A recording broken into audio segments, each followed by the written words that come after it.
November 1989, and the Berlin Wall was breached. This was the end of 28 years of physical division for Berlin and more than 40 years of partition for Germany. President Gorbachev's reforms in the Soviet Union and the birth of pro-democracy movements in Eastern Europe had made German unity possible. Set on the front line of the Soviet bloc, East Germany had had higher standards of living than its communist neighbors. All citizens had equal access to state health care and nursery provision. Women's rights to choose extended to abortion on demand, but Western-style permissiveness was publicly shunned. Television broadcasts from over the border had made East Germans acutely aware of how much better life could be in the West. Even before the wall had come down, they'd been fleeing the country in tens of thousands via Hungary's newly opened border.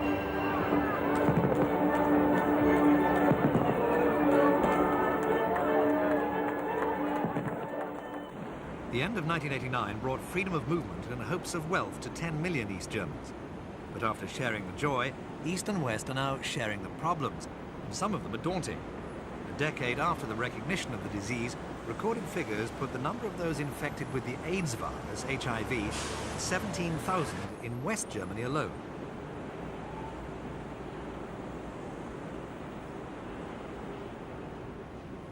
East Germany, although plagued by consumer shortages and poor housing, had a seemingly good health record. And at the end of '89, there were fewer than 200 officially known cases of AIDS there. However, a word of caution has been sounded about such low figures by those who say they could be due partly to under-recognition of the problem.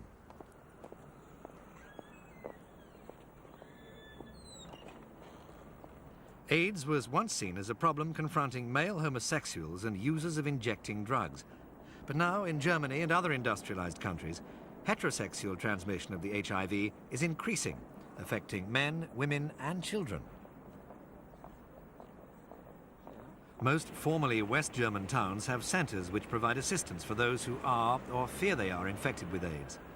But efforts to set up similar centers in what was once East Germany have been hindered by lack of funds and basic equipment.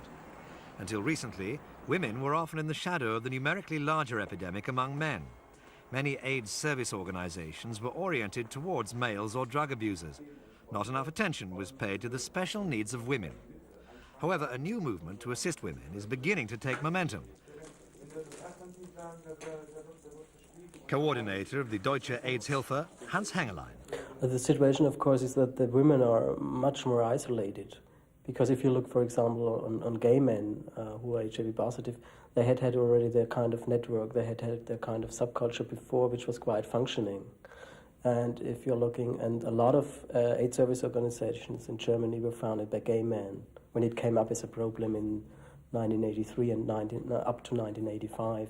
So the background was totally different, and for women with HIV and AIDS within their organizations, it's a very, very complicated situation, even if there are a lot of women working within the AIDS service organizations, but with a total different background. I mean, a lot of these women are social workers, they're doing their jobs, but I mean, being there as a subject, I mean, as a acting human being for women with HIV and AIDS, it's still a very, very, very complicated situation because of this kind of isolation. Unlike its communist counterpart, West Germany had legalized prostitution and homosexuality and acknowledged drug abuse. Information and education programs had begun. All blood products were routinely tested to eliminate the risk of infection through transfusion. German drug addicts have had easy access to disposable syringes, and once registered, they're offered confidential HIV testing and help to come off drugs. To reduce the risk of infection through sexual contact, there's been a vigorous campaign to promote the use of condoms. Even so, women have often been reluctant to seek those services that are now available. I can only appeal to women over again who are stuck in the AIDS crisis to come to the German AIDS Hilfe and get the help they're entitled to. The German AIDS Hilfe is not limited to gay men and drug users, but is aimed at everyone affected by HIV and AIDS. Women should obtain their rights and get the support and the solidarity that's available to them. Sich Raum zu schaffen, sich die Solidarität und die Unterstützung zu holen. At 30, Sylvia has used drugs for half of her life. Now she's infected with HIV. She knows that if she has a family, her children could be born infected with the virus. According to the World Health Organization, there's now evidence of growing heterosexual transmission of the disease. In response to what's seen as a growing threat, public information commercials are being shown on German television. Und da passen wir auf, dass den Kindern nichts passiert.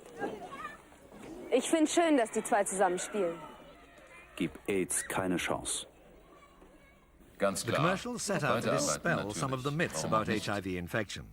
Contrary to many public fears, it isn't easy to pass on the virus in normal social contact. Da kann man auch mal angenießt oder angefasst werden. Da kann man auch mal eine Tasse vertauschen. Das macht nichts. Dadurch kann das AIDS-Virus nicht in die Blutbahn kommen. Germany's information campaign is set out to make people aware of the scale of the problem, but without frightening them into inaction and misconceptions. Ob jemand infiziert ist oder nicht, darauf kommt es nicht an. Wichtig ist was anderes, dass man gut zusammenarbeitet. Gib AIDS keine Chance. Now the wall is down and Germany has been reunited. Berlin has shown that no matter how high, walls cannot forever divide a nation or prevent disease. Other walls, between men and women, of fear and misunderstanding, of prejudice and discrimination, must also come down. Today, AIDS affects us all.